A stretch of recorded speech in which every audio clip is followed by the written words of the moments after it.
Ashamar kafune akkam jirtu kabajamtoota daawwattoota Horni Miidiyaa. Kun qophii keenya gungumii karaa Horni Miidiyaa isiniif dhiyaatudha. Qophii gungumii keenya irratti Oromoon ofiisaatti maal gungumu, walitti maal gungumu, akka biyya keenyaatti maaltu gungumama oole kan jedhu qabadhe isiniif yaadeen jira. Qophii kana qopheessuun hanga xumuraatti waliin kan turu Allalisaa Dhabaati. Isinis daawwattoonni Horni Miidiyaa hanga xumura qophii kottina waliin turaan immoo affeerraa kooti. Egaa taatee biyya keenya Itoophiyaa keessatti karaa qaamota mootummaas ta'e karaa qaamota dhuunfaa qabadheen guyyaa guyyaatiin karaa Horni Miidiyaa isiniif dhiyaata.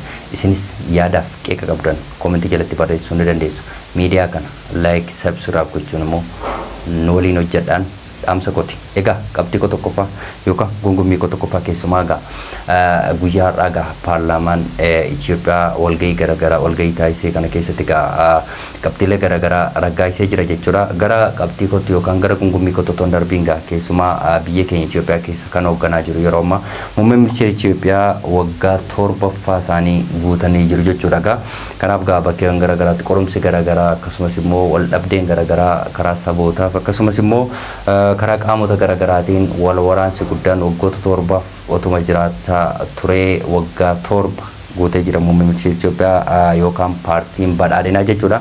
Kana sababeeffachuun akkasumas immoo wal dhabdee naannoo Tigraay keessatti ta'eef guyyaa har'aa paarlaamaan walgahii idilee 22ffaa guyyaa har'aa gaggeessanii jiru jechuudha. Kana keessatti walgahii idilee guyyaa har'aa gaggeessan yookaan idilee 22ffaa gaggeessan kana keessatti keessumaa sadarkaa federaalaatti yookaan mootummaa federaalaa giddu galeessa mootummoota naannolee gochuu akka qabuuf keessatti immoo qooda qabaachuu kan qabu irratti paarlaamaan guyyaa har'aa raggaasisee jira jechuudha. Miseensota sababeeffate jechuudha.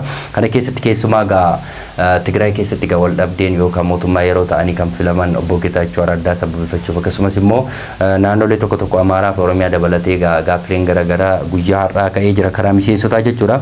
Garuu walgahiin har'aa yookaan walgahii idileen 22ffaan guyyaa har'aa gaggeeffame keessumaa naannoo Tigraay keessatti erga obbo Geetaachoo Raddaa mootummaa yeroo ta'anii muudamanii gara Tigraay imalanii booddee yookaan ergama muummee ministeera Itoophiyaa irraa erga fudhatanii Tigraay imalanii wal dhabdeen Tigraay keessatti dhabamuun yookaan achi keessatti nagaan dhabamuun kun hunda keenyaafuu beekamaadha jechuudha. Kana keessatti keessumaa garee lamatti ramanii garee Dr. Gabirexiyon Gabramkaalii fi obbo Geetaachoo Raddaa ta'anii keessumaa aangoo mataa isaanii fayyadamanii uummata Tigraay nagaa dhabsiisuun beekamaadha jechuudha. Kana sababeeffachuun guyyaa har'aa keessumaa paarlaamaa guyyaa har'aa irratti gaaffiin garaagaraa yookaan qorumsi garaagaraa muummee ministeera Itoophiyaa mudateeti jira jechuudha. Yeroo darbe muummee ministeera Itoophiyaa hawwii qaban paarlaamaa irratti torban lama dura dubbatanii turuun ni yaadatama jechuudha.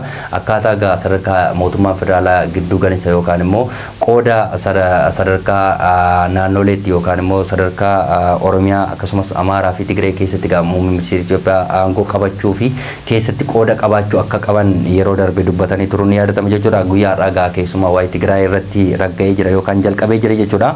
Keeyyata sababeeffachuun guyyaa har'aa waa'ee Tigraay dubbatanii jiru jechuudha. Kana keessatti dhuguma miseensota irraa kan ka'e keeyyanni Itoophiyaan fayyadamtuu fi wanti qabatamaan lafarratti hojjetamu tokko akka hin taane miseensota irraa gaaffii ciccimaa muummee ministeera Itoophiyaatiin gaafatamee jira jechuudha.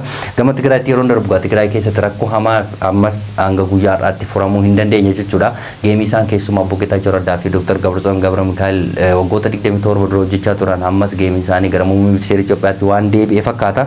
Nagaan dhabamuu yookaan ibsa walirratti baasuun kun yeroo dheeraaf Tigraay keessatti obbo Geetaachoo Raddaa fi Dr. Gabirexiyon Gabramkaalitti mudachaa ture yookaan dubbatamaa ture. Kanaaf keessumaa gaaffiin har'a muummee ministeera Itoophiyaa quunname mootummaan nagaa dhabsiisee yookaan muummee ministeera Itoophiyaa yookaan mootummaa federaalaa hin hoogganaman taanaanii akkamitti mootummaa shororkeessaa wajjin mari'achuu danda'e kan jedhu gaaffiin har'a dubbatamee yookaan gaafatamee jira muummee ministeera Itoophiyaa jechuudha. Kana kan jedhanii keessumaa Dr. Gabirexiyon Gabramkaal guyyaa guyyaatiin irra deddeebiin gara Finfinnee yookaan gara muummee ministeera Itoophiyaa deddeebi'aa turuun ni yaadatama. Erguma wal dhabdee obbo Geetaachoo Raddaa fi Dr. Gabirexiyon Gabramkaal gidduutti mudate jechuudha.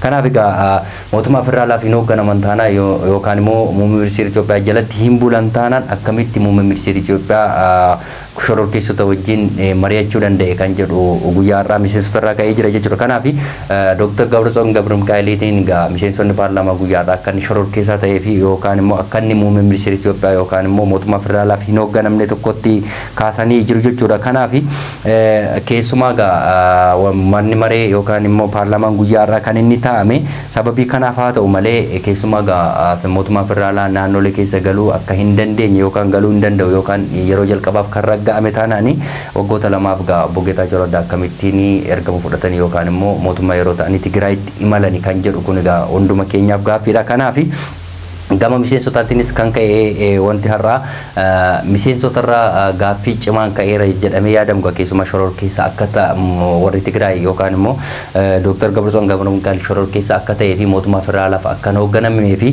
Tigraay keessatti immoo nagaan dhabamuun kun egaa sababii isaan aangoo jaallataniif yookaan immoo sababii isaan aangoo barbaadaniif kan jedhullee ka'ee jira jechuudha. Kanaaf obbo Geetaachoo Raddaas gaa keessumaa gaa Tigraay keessatti waa'ee obbo Geetaachoo waa'ee Dr. Gabirexiyon Gabrumkaal kana yeroo kaasanii aangoo mataa isaanii fayyadamuuf yookaan immoo uummata buqqee qeessaanitti deebisuu fi lafa Tigraay saamame sana deebisuuf otoo hin taane saalixa Tigraay keessa jiru saamuuf yookaan immoo qabeenya achi keessa jiru saamuun malee oguma uummata Tigraayiif nagaa buusuu miti kan jedhu gama obbo Geetaachoo Raddaatiin dubbii cimtuun gara Dr. Gabirexiyon Gabrumkaalitti darbatamee jira jechuudha guyyaarraa karaa obbo Geetaachoo Raddaa jechuudha. Kanaaf lamaan isaanii iyyuu aangoo mataa isaanii fayyadamanii uummata Tigraay nagaa dhabsiisoo nagaan akka dhabame beekamaadha yeroo dheeraaf jechuudha. Kanaaf obbo Geetaachoo Raddaas guyyaadhaa gaa saalita saamuuf yookaan hatuuf malee uummata Tigraay fayyaduuf yookaan immoo lafa Tigraay saamamee fi uummata buqqee qeessaanitti deebisuuf miti kan jedhu gama isaaniitiin dubbatamee jira jechuudha. Kanaaf gama hundumaanuu gara obbo Geetaachoo Raddaas gama Dr. Gabirexiyon Gabrumkaaliitiinis diraamaa isaan hojjechaa jira yookaan fiilmii isaan hojjechaa jiran suni waggoota 27 darbee hanga guyyaa har'aatti uummata yookaan sablammoota Itoophiyaa keessa jiru attallalaa jiraachuun hanga har'aatti bahaati jira jechuudha. Kanaaf jarri kun lamaan dabarsanii akka hamaaf walillaan illee argamaati jira. Ibsa walirratti baasuu qofa malee jarri kun lamaan dabarsitee dhiibbaa akka walirratti hin goonee fi sadarkaa otoo akka Oromiyaa keessa faa ta'ee sadarkaa lubbuu wal balleessuun irra deddeebii raawwachamaa turus gama hooggantoota kana lamaan yookaan gama Tigraay kanaa wanti kun amma hanga ammaatti raawwatamaa hin turre jechuudha.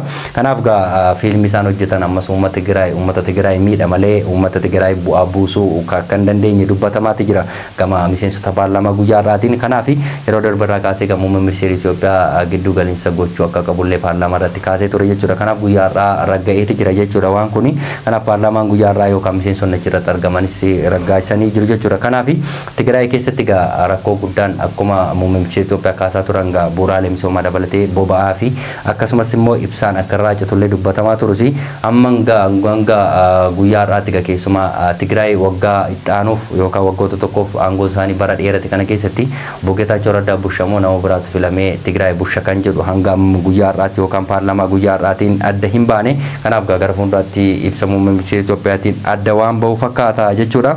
Isa taansee waa'ee Tigraay fi waa'ee Eertiraa fi Itoophiyaadha jechuudha. Eertiraa fi Itoophiyaa keessatti gaa wal dhabdeen akkuma jirutti ture yookaan hanga guyyaa har'aatti gaa loltoonni gama lamaaniin daangaarra akka jiran dubbatamaa ture jechuudha. Kanaaf gaa akka Kiraayistii Giruupiin guyyaa har'aa ibsa baaseen immoo gaa yookaan gabaasa qorannoonni gaggeesseen gaa gama muummee ministeera Itoophiyaa yookaan gama Itoophiyaatiin yeroo darbe muummee ministeera Itoophiyaa gaa paarlaamaa irratti nuyi karaa nagaa xumuruu barbaanna malee lolan barbaannu qaama yookaan biyya kamii wajjin jedhanii turuun ni yaadatama.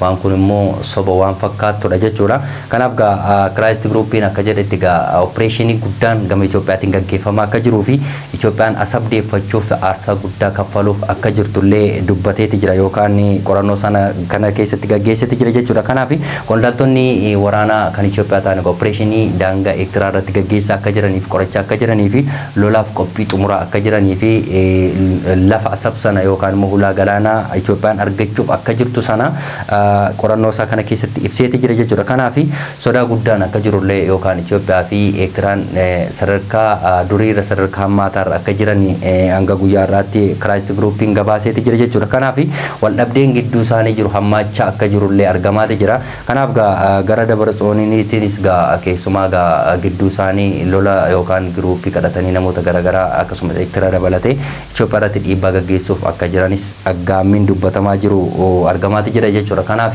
Kiraayistii Giruupiin opereeshinii guddaan Itoophiyaan gaggeessaa akka jirtu argeeti jira yookaan raageeti jira jechuudha guyyaa irraa. Kanaaf wal dhabdeen Eertiraa fi Itoophiyaa gidduu jiru sadarkaa maataatti dhufuusas argamaati jira jedheera Christ Groupiin jechuudha. Saxaansee waa'ee Ugaaden jechuudha. Ugaaden gaa keessumaa gaa bakkeewwan garaagaraatti keessumaa nagaa dhabsiisuu yookaan bakkeewwan garaagaraatti lola gaggeessuu yookaan Somaalee keessatti beekamaadha jechuudha. Kanaaf gaa Ugaadenii mootummaa Itoophiyaa irratti lola labsuusaa yookaan ibsa baaseeti jira jechuudha. Ibsa kana keessatti gaa keessumaa Direedawaa dabalatee Moyaalee dabalatee of jala oolchuuf yookaan lafti kan qoodha. Of jala oolcha kan jiru dhaadannoo dhageessisaati jira jechuudha. Kun hammam dhugaa akka ta'e gaa wal naman gaafachiisu yookaan dhugummaarraa yookaan dhugaarraa kan fagaatedha jechuudha. Kanaaf gaa lafti Oromiyaa gaa keessumaa biyyoota ollaa bakkeewwan garaagaraatti miidhaa'uunsaa yookaan immoo mootummoonni ollaa irraa deebi'aa kan jiru argamaati jira. Kanaaf gaa Direedawaa keessumaa lola guddaan yeroo darbeerraa kaasee gaa uummanni baay'een lola sana keessatti akka hirmaatee turellee beekamaadha. Akkasumas immoo gaa bulchaa Direedawaa akka inni Somaaleef hojjetu tokkotti dhaadachaa yookaan uummanni arrabsaa turuun ni yaadatama. Garuu gaa ibsa Ugaaden baaseen gaa keessumaa sadarkaa lafa fudhachuu irra darbee gaa sadarkaa federaalaatti yookaan mootummaa Itoophiyaa irratti lola labsanii akka jiranis argamaati jira jechuudha. Kanaaf labsiisaan labsanis immoo yaalii Direedawaaf kanneen kana fakkaatan fudhachuuf akka jira yookaan hankeenya jedhanii dhaadachaa akka jiran ibsa isaanii kana keessatti mul'atee jira. Kun immoo gaa hammam dhugaa akka ta'eef gama Itoophiyaatiin amma ammaatti ibsi hin baane jechuudha.